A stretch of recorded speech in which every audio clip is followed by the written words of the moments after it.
Welcome to the installation video for DuraWall backsplash tiles, the tile that makes installing your backsplashes fast, easy, and amazingly beautiful. Our tiles are made of composite, which makes them virtually unbreakable, easy to clean, and above all, they're gorgeous.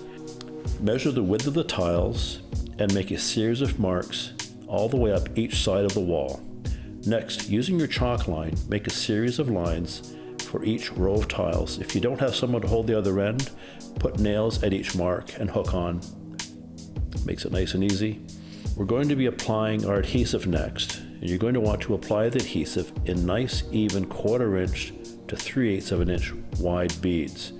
A little helpful hint here, place your tubes of adhesive in hot water for a good 20 minutes prior to using them.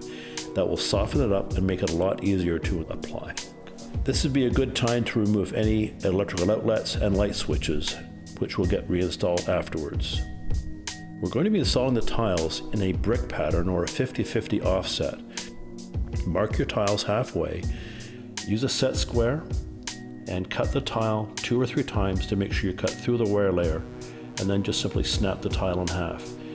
You're going to use the left side of the tile that has the wider flange on this side of the wall.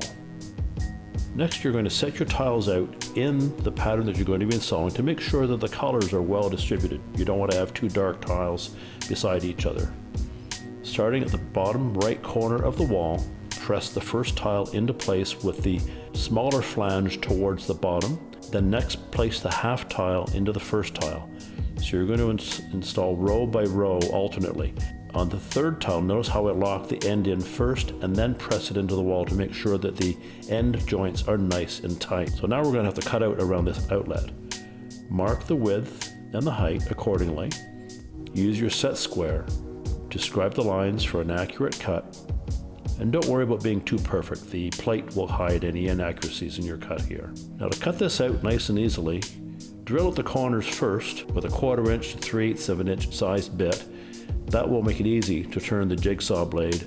If you don't have a jigsaw, you can use a small hand saw or a drywall saw. Before installing this tile, it's really important to remove any debris or dust from the cutting that is in the profiles.